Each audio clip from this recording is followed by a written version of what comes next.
Good morning, good afternoon, good evening, and good night. Thank you for tuning in for another episode of CSV, ladies and gentlemen. And before we start, I just like to wish everyone a happy new year. Obviously, we're recording this on the 1st of Jan, so we're starting off this year with a bang. But I'm assuming this podcast should be out on the second or third week of Jan. So yeah, and still Jan. So still happy new year. Happy New Year. And now let's get into it. We have a very special guest today. We have a guest who is a former chess player who went to the international level. We have an artist, and we have someone who has NFTs. So, Tanmay, welcome to the CSP podcast. Thank you. A brief intro to the audience would be amazing. Okay, so I'm Tanmay and I am Jeev Senior. I study in the 11th grade. Uh, I've been doing a lot of extracurricular activities from childhood, but because of the pressure of school, I had to discontinue some of them.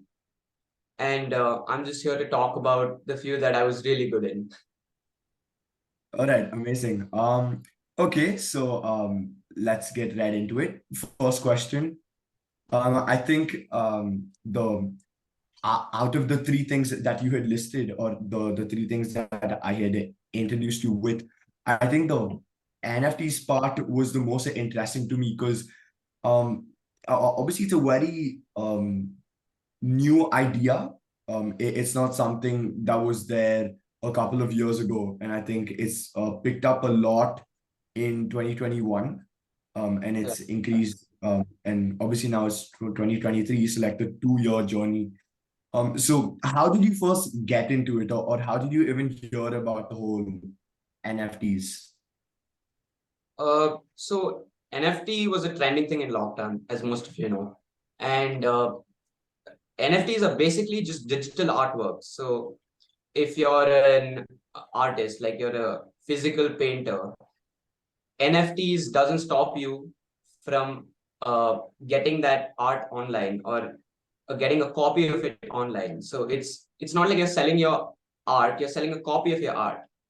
And that's again publicizing. So it's like a double profit for a few people. And I thought since I'm really good at art, I could get my art into the community and see what happens. And that's how my journey started. All right, so it was mainly through, I'm guessing, social media that you found out about Social it. media, yeah. And how All right, long have you perfect. been on this journey of, purchasing NFTs and then blow up? Uh, about 1.5 years, One and a half we years. Okay. started. Right. And how was it at the Okay. start? Sorry, go ahead, Jimmy. Uh, I mean, for anyone, it's really hard to get someone. I mean, after you list it, get someone to buy. I mean, $2, $1, and it starts increasing after that. So I think you just need more experience and more patience. And nothing happens in the first few months. That's what happened for me as well. But slowly start picking it up. And yeah, I'm at this stage right now. Right. I think obviously most of our viewers, I'm not sure if they're fully, or if they know how NFTs work. Would you mind explaining it to them in a very simplified Okay, version? so you take a photograph, right? You can make that photograph an NFT. You can make anything an NFT, but it has to have purpose. So, as a lot of you know, there's digital art which is being sold as NFTs, and that digital art is one per piece. So whoever owns it is having that special one piece, which is not there anywhere on the internet. So I think to list it, I'll tell you a few steps. So that you take that photo, you have to upload it in a PNG format, and the the site OpenSea, it allows you to list your NFTs and price them the way you want to, and have them in a sort of collection. And if you're doing digital art, you can have different the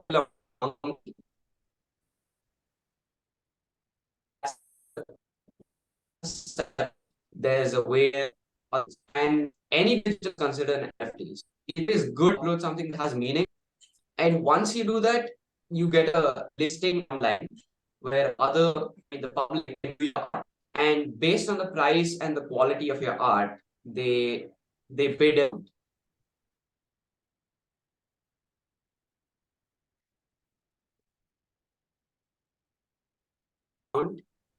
and you don't own the NFT anymore, although you've created it.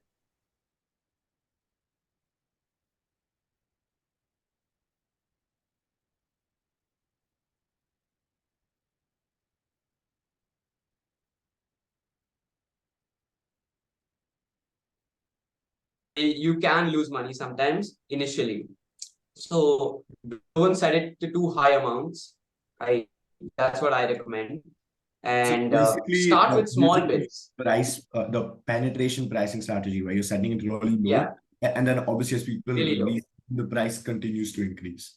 Once you gain a reputation, I think it's best to increase the price because they know you're active on the site, you're active with your art, you regularly upload NFTs. And I think, yeah, I mean, it'll gain popularity over some time. Right. Okay. Now obviously, so you said I think one of the parts, which is actually really hard, was actually getting people to buy them. So how did you promote it or market yours? Uh, I don't know, surprisingly, uh, a few people, I don't know who they really are, they're just the public. A few of Right. them just found my art really good. I mean, we know the public, it can go anywhere. So Yeah. uh, I think initially they started buying for, as I mentioned, $2, $3, because that time I didn't want to set it really too high. So once that happened, I think I gained the confidence that, okay, people are seeing my art now. I think it's time to do a lot more. I mean, there's a lot ahead. So yeah, as I went on, I mean, it attracted more people and more and more. And yeah, I think it's just that you don't have to promote it. You don't have to promote it on a site if you know that it's gonna happen. Like you believe in it. Right. So I think that's what I did. Okay, I have this question. So I'm pretty sure you can resell them, right? So like say once you put it for listing, say either me or Moksh buy one of your NFTs, and if I decide to sell it again to someone else because I want to flip it, right? And I decide to set a higher price, do you get any percentage of the reselling Yeah, or yeah. not? Or you do? Like All I right. said, there is for different NFTs you price. There is a different amount that comes as your shareholding price. So if they like 15% of that will come to you. So, And that's why people don't sell a lot after they buy. So it's good to always own them until it's at the peak. And at that time you sell. So I think that's the way to go if you're a newcomer. all right. I think we should switch. I mean, we'll come back to the whole NFTs thing because, like, I find it really intriguing and interesting, and I would love to talk about it. But I think obviously the fact that you were an international chess player amazes me. And yeah, so walk me through your whole chess career from the beginning. I started playing chess when I was four, I believe. Four, yeah. And at four, I generally had this logical mindset. So chess, as in the moves, they were really easy to me. And I found them not that challenging. But once you step into the real world of the race, like the competitions and stuff, it really gets tough. So I think I needed a coach. And when I was 5 or 6, I got my first coach. And I used to go to Banaswari to train every weekend, I believe. And from that point, I gained a lot of expertise in chess. And my coaches started seeing potential in me. So they pushed me to like enter and register for more tournaments throughout the city. And after gaining recognition in the city, it was time to play state, then nationals. I mean, nationals I played in Pune, and I was 9 years old. So after that, I think I took a slight break from chess, like maybe 6 months, because there was something going on in school. And once I got back, I realized that people had taken over. So, I mean, when you're number one, you don't like that. So I had to compete more. So I think at that point, I played a tournament in Russia, in Turkey, and that was the singular international tournament that I've played till now.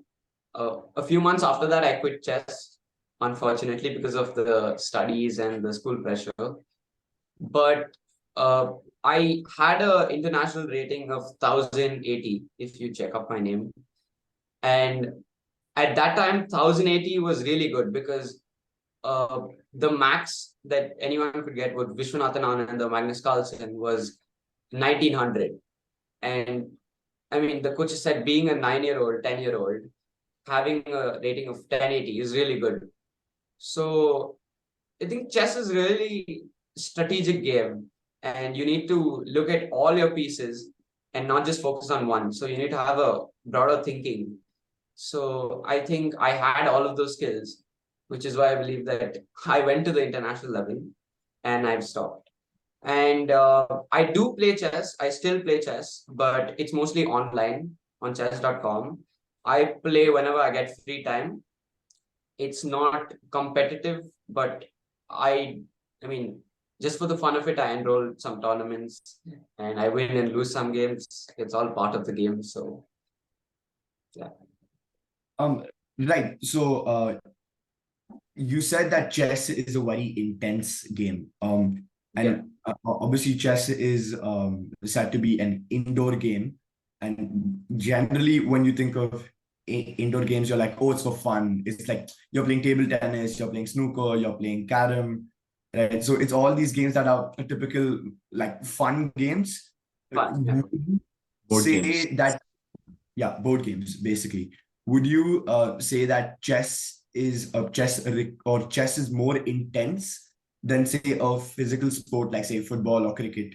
Because I mean, in chess, there's a lot of mental thinking that I'm sure is. But yeah. I think it's more mental thinking than in like other normal sports. So would you say Right. chess Yeah. is much more intense game than any physical sport out there? I think chess really challenges your mind. I mean, however good you are physically, however built you are, it doesn't matter in chess. It's Right. just about how you play, your strategy. And uh, you have to look at all the pieces, like I said. It's and in competitive, which is in tournaments, there's always a ticking timer. And it's always that tension that comes upon you that, oh, I have to play my move fast so the opponent can play his. And utilize all the gambits and the chess mates and the strategies possible to defeat your opponent. So I think one move can change the entire game, and one move can change your thinking on how you get the chessmate and the checkmate to your opponent, how you deliver it. And yeah, I mean, to get a checkmate, there's a lot of ways. Grandmasters and other people, they use uh, this these slight tricks. They call en passant, uh, folk check, double attack. There's a lot of them. It's really hard to name. And yeah, I think you need to have all of that while playing chess and leave everything aside and just have your brain completely filled with your opponent, his playing strategy, and what you're going to do next. I'm Right. sure, like, whenever you go for tournaments and everything, there's a lot on your mind. There's a lot of pressure. There's a lot of, thinking. You're nervous. It happens. It's natural, right? But as you said, Yeah. you need to clear your head and you need to focus on what the other person is going to do, what you're going to do, and how you're going to play it out. So, how do you prepare for your to play a game like that? If you have if you're very nervous, or if you're Uh, so I mean, it's best not to just go and play. You need to learn some gambits and some openings before, and so you can predict what the opponent's going to play. And since you have 32 pieces on the board, it's really hard to predict just like that if you're just playing on what the opponent is going to do. So these gambits and openings really help, and you really know which square is yours, which square can you take next, and basically push your opponent to the end and make him lose all his pieces so that you win. so how do you And clear your it's head it, in terms of, sorry for cutting you off. How do you clear your head and get into the so mindset of, I mean, it normally happens. This is it naturally happens. Chess players, once they get into this routine of practicing end games, gambits, openings, their coach encourages them to like keep a calm mind, have a good body posture. So all these things matter because when you're sitting face to face with an opponent, it's really your body language and how confident you are that can also scare the opponent and make him play a false move that maybe gets the game to your side. And that's also a slight advantage. And you can add way more moves to that to get the checkmate done. So, yeah, it's a really complex game. complex? I have two questions. So one, you said chess. Obviously, I think it's common sense. It doesn't matter how physically you're built. It's all about how you're mentally built. So would you say that it's because you entered in at such a young age that you had a slight disadvantage?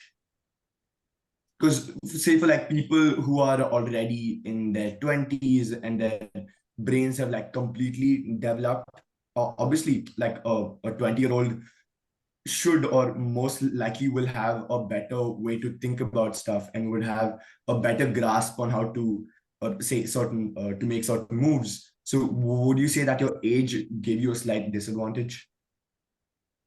Uh, I would say the opposite. My age gave me a slight advantage because for if you practice being mentally stable and mentally built from a young age, it really doesn't affect your mind when you're older. So I feel that if you're strong in the head, you can possibly do anything and think of anything without physically doing stuff. So all your mind games, all your strategies, the way you solve puzzles, and puzzles is also a really good way to practice chess. Uh, Earlier, I used to get physical books, obviously, in my time when I was young. But now there's chess.com and various other sites where you practice daily puzzles, and that really sharpens your mind. So I would recommend that people do that. So Right. Coming to my second question, obviously the whole one practicing for chess games with puzzles and actually playing chess, it basically creates this different or like a mindset that not most people have.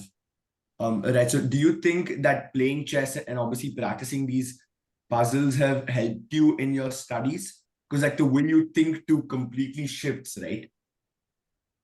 yeah, uh, I'd say chess is really, I mean, mostly related with math. So Right. if you're really good at chess, you're really good at numbers, and you're really good at the way you arrive at the solution. So there can be multiple ways, but you can eventually get it right. So that's what practice in chess also does. And the more the practice, the better you are in any field. Even in chess, the more puzzles you practice, more openings, you have more knowledge than the other player on what to play next. So Right. I'm assuming that while it holds good for the academic side, I'm sure it helps you in your real life too when a problem is in front of you. Um, correct, yeah. Most people would think only, okay, like say you need to Straightforward. arrive from Yeah. point A to point B, you have to go only like this. But I don't know how. If you say go somewhere like this and arrive at point B from a different route, or if you create your own route, you'll arrive at point B quicker. Happens all So, the time. all right. Okay, I think now again we'll shift fields to art itself, not the whole NFTs, just the art. How did you get into art again? Did you again start at a really young age? I did. I did start at a young age. And I really just did art. I didn't go to any classes. I'm self-taught, and because my dad was an artist, he used to help me uh, in those color palettes and how to come up with that scene or that feeling that okay, there's birds, there's trees, right? So it's, I mean, once you start painting, you get into that mood of the colors of the paper of what you've drawn. And I think that art is basically a stress buster to many people, and it is to me too. So whenever I'm doing art, there's usually music. There's so I mean the pen just moves, the brush just flows. So it's like it's been like that for a few years. And because I started at a young age and got my dad's friends to motivate me and get into new styles, I think I have a lot of knowledge in art and I'm still acquiring more. So it's a never ending journey. And I plan on doing a couple of exhibitions next year and the year after that. And yeah, art has really pushed me to get into design as a field, as a course I want to do after school. So I think that also applies to chess because design is also a way of solving people's problems, and you can solve it in n number of ways, but you have to get it done. So I Right. think the different approaches and opinions and perspectives of people also help in design, and all of this is interlinked. That's all I have to say. Right. So, you said that you were self-taught. So, would you say that it's because of your dad that you that I mean, I've seen your artworks. It's amazing. It's out of this world. Thank you. I've seen it in school so many times, and it just amazes me because, like, when I draw stuff, there's like one circle with some few lines, and I'm like, oh wow, look, Yeah, sun, guys. same. I'm And just not an art guy. Um, and there's like a mountain which is built like a triangle, and and then there's like like I've seen suns in between and everything. yeah, Yeah. exactly. And like yours is like on a whole new level, man. And so would you say that it's because, I mean, wouldn't basically say genes, but like your dad taught you, or like did he teach you like some specific ways or like some new stuff that other people haven't been taught, or like some secret tips?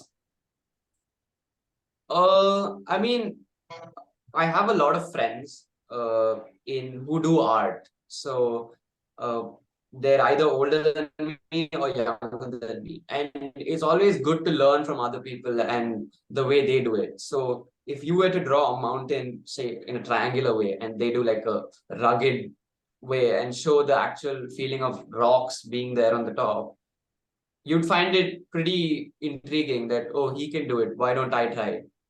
And I Right. think because of that, and asking various people how they do their artwork and trying to implement it in yours, it really makes you kind of unique because you have all sorts of styles in your artwork. You're not really copying, and it's all original done by hand. So that's another skill. And you need to have a steady hand to paint too. So yeah, I think it's the confidence that people gave me. So even during competitions while enrolling, uh, say you do the best art possible that you've put in all your hard work, and you send it, and you see someone who's won and their art is really not that good. I mean, to you at least, but the judges have chosen it. I mean, you question yourself, what's wrong? I'll try again. And I think that kept pushing me to uh, do better art. And now I'm at a really high level. So, yeah, I think it's just that practice day and day. So, yeah. What's been your proudest moment as an artist where you felt like you've achieved what you have needed to achieve, or you've laid out goals, you've achieved them? What's your biggest moment? I don't really have a biggest moment. There's tiny moments like when you complete your artwork and you get positive feedback from people who are way higher than you, and at a skill unimaginable. I think that's a kind of successful moment for you that you achieved what people want to see or what you're feeling inside, like your emotions. That's also a way to express art. And I think that uh, the positive feedback really helps you. And it's also about the negative feedback that pushes you to solving the errors that you've done in your artwork. Like, okay, the trees seem a little off. The shadow is not seen properly. I mean, once you get that right, you will feel yourself that, oh, my painting is way better.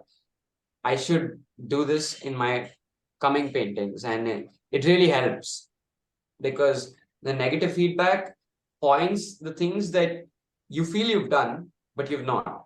So it also, how do I say this? It also tells you how people look at your artwork. Do they look at the small details? Do they look at the vast picture of what it's trying to communicate? And I think all of this really makes your art beautiful. Yeah. And yeah, it's your main way of expressing art.